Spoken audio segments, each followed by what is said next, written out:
there everyone, in case you're new here, we are Billy and Sierra from Tula's in the Summer. We've been buying old boats, fixing them up, living and traveling on them for the past 8 years now.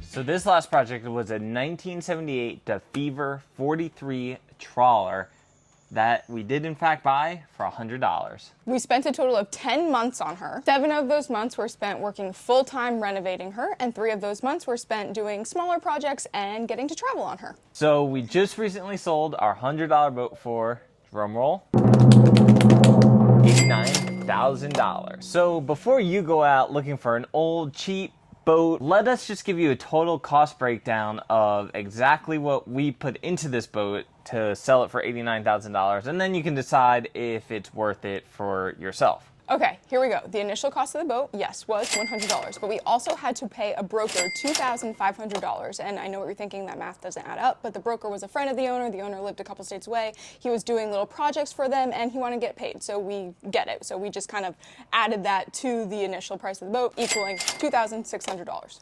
So supplies and materials came into around $37,000. So this includes everything from like paint supplies to new exhaust hose to electrical components, upholstery, tools that we needed but didn't have, like sandpaper, a lot of sandpaper. The list goes on and on with that category. Next up is boat storage fees, and that added up to about $10,000. So that included our whole 6-month stay in the yard, the haul, the launch, the pressure wash, the marinas we had to stay at. Yep, another $10,000 there. All those categories combined gets us all in to right about $50,000. And that's still not bad, selling it for $89,000, being all in at $50,000. However, that does not include the price of our labor, and we did a little calculation, figured out exactly how much time we spent working on this boat, and the number is a little scary. 7 months working on her, 7 days a week, 9-hour days. That's conservative. On average, and that is certainly conservative. There were days where we were well over, 14-hour days, and we took like maybe 3 days off that whole time. 210 days at 9 hours a day gets you to 1,890 hours.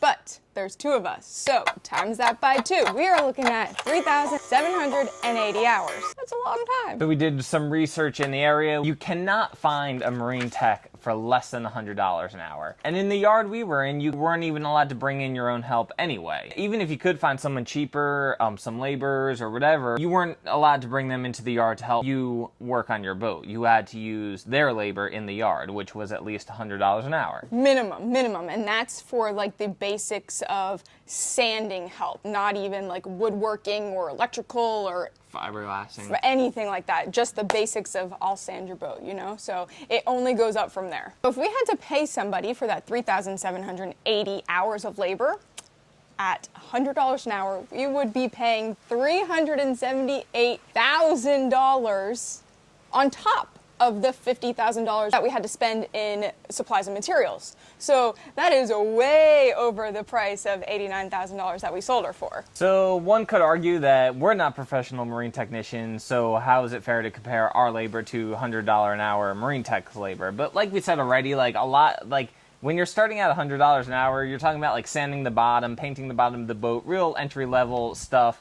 that they still charge you $100 an hour for in a boatyard. In addition to that, we have a ton of experience working on old boats, more than some people working in the marine industry. We're also paying to be in that yard, and we want to do a great job because it's our own boat. So we have quite a bit of incentive to both do the best possible work that we can and to get it done as quick as we can, so we are not paying the exorbitant boatyard fees for a long time. Marine techs get paid to be there. They're usually working hourly, at least the laborers are, and we are paying to be there. So we're trying to get out of that boatyard as quick as possible, get out traveling, or at least on the hook where we're not paying high boatyard and marina fees. So like Billy said, marine techs, we're not telling you that they're taking advantage of you. We're just telling you that we have a huge incentive to work really freaking hard. And on top of that, we're young, we're strong, and we're healthy, and we don't take breaks. We take maybe an hour for lunch, but we don't stop. Like if it's a 6-hour sanding period where we have to do the entire bottom of the boat, like we don't stop and rest. We just go and do it. And we spent a good amount of time in boatyards where we know that that's not the case for most people. We also love to wear our giant noise canceling headphones, or you wear the small ones, but noise canceling headphones, and we just put our head down and grind. And that could come off as a little rude to our boat neighbors.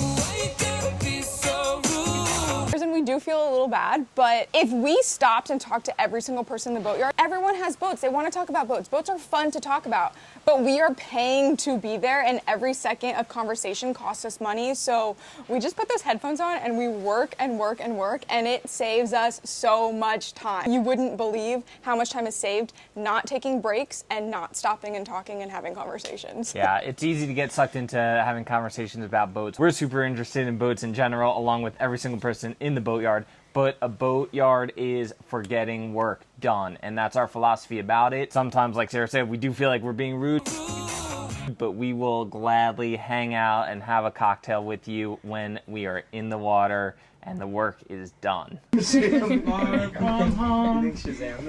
orders come for real boys and then around Cape Horn. A few other things for us to consider on whether this whole project was worth it is that we are so fortunate that our job is making content about boats, about working on boats, and this project essentially we did film and record the entire thing and we were able to post it on YouTube. So we were making money even though we were working full-time doing labor on this boat where we were never getting that money back, if that makes sense. Does that make sense? That's how we're able to do this. Our income comes from the videos that we make. You might be thinking, well, all those hours you just mentioned, like half of those hours were probably videoing and editing. And granted, definitely some of that time took a little bit longer because we were filming. However, we did almost no editing ourselves during our time working on this boat. Luckily, we have an incredible editor, our friend Steven. Shout out to you, Steven. He made it possible. So he edited all our videos while we were in the boatyard, and we still edit as well, but not during that time period. And that kind of just goes back to the whole amount of money we said kind of got wasted on our labor, because when we sell the boat, we never get that money back, but at least we get a little bit back from posting the videos. So with this job, with posting videos about what we do, we are lucky enough where we get some amazing supporters on board. Our patrons,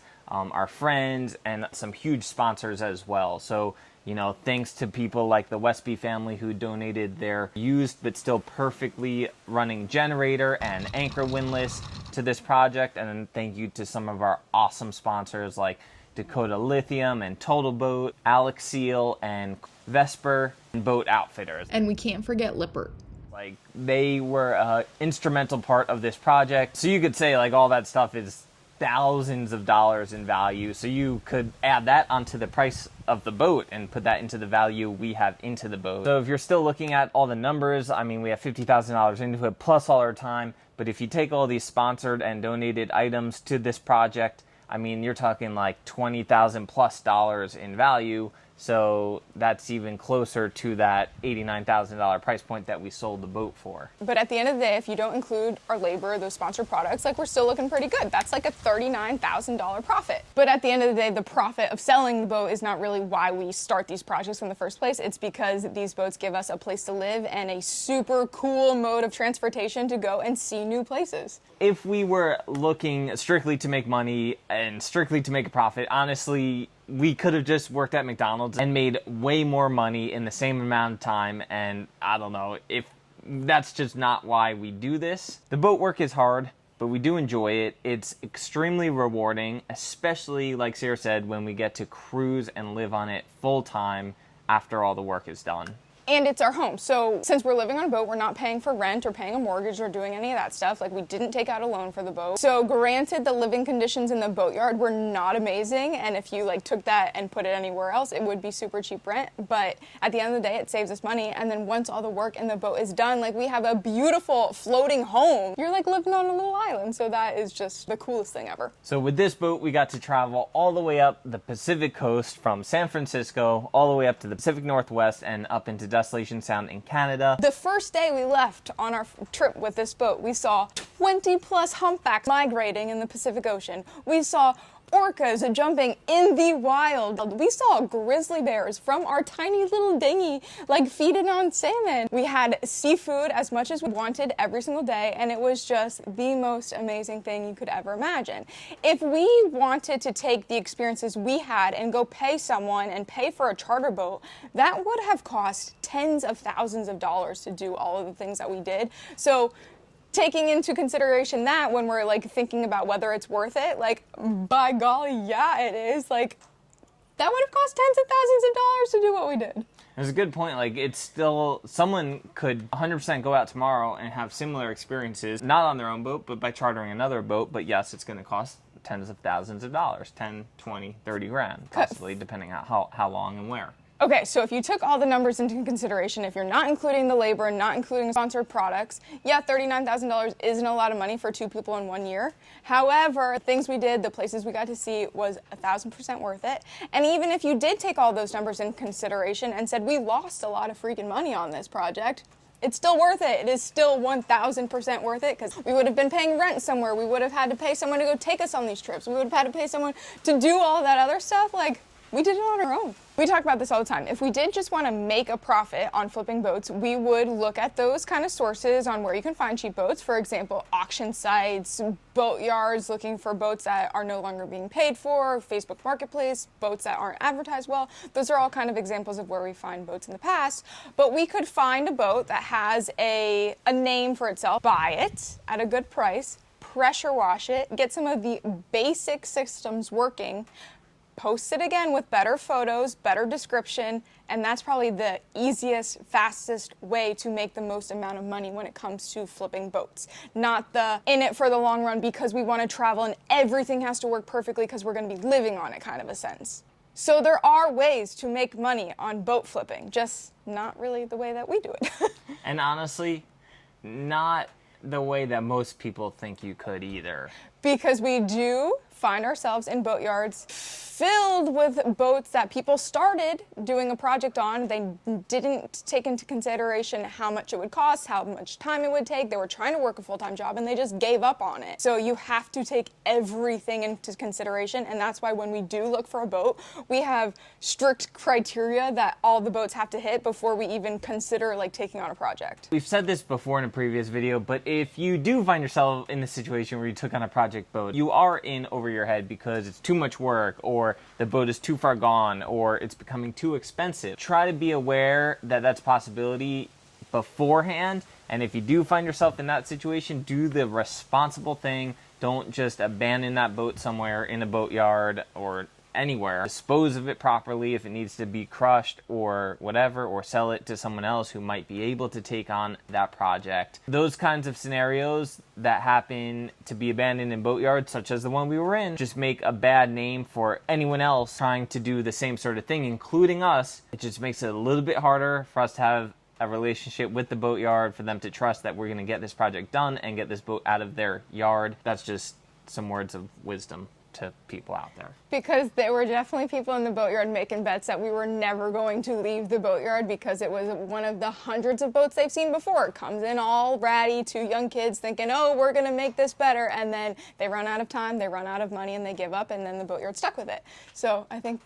And that is the reality of it, and it is mostly because people just get in over their heads. It takes way more work than people think, and it's way more expensive than people think. Or the boat's just way further gone than people think. So I hope these numbers, and I hope us listing out exactly what everything costs, helps you. Helps if you're considering this, look at all of this. Look at how much time it took. Look at the materials. Like, that number is huge. I'm sure we didn't even kind of estimate that number being that big. $37,000 is a lot of money, plus all the other stuff. Like, it adds up fast. It takes longer than you think. How long were we estimating there? Yeah, like a few months, like 3, 4 We were months. estimating 3. We were in the yard for 7. Like, it takes longer. It's more expensive. So we just wanted to lay it all out for you. Hopefully it's helpful. We always try to be as transparent as possible when it comes to all of this stuff. And that's our whole goal with this, is to hopefully help you guys realize the reality of it. And the possibilities of it. And what goes into it to make it a possibility. And how cool those possibilities can be. And That's all I got. So we really hoped you enjoyed this breakdown. We really hope, if you've been here for a while, that you really enjoyed the boatwork videos on Mountain Myst, the traveling we did on Mountain Myst, because we had an amazing time and we hoped you loved following along. If you guys have been following along, you know we have a new catamaran on order. It should be on its way, but in the meantime, we still won't have it for a few more months. So we are going to take on a whole new level of boat work, building a boat from scratch. And if you really like this series with Mountain Myst, doing all the boat work and exploring on her, make sure to check out our limited edition Pacific Northwest Mountain Myst t-shirts. They're running out, so make sure you get them while they last. And we also have a few of the older limited edition I Love Boatwork t-shirts left, so if you just love boat work, that might be up your alley. Check it out. They're all limited editions, so what gets sold is sold, and that's it. So get yours while they're out there. Thanks for watching.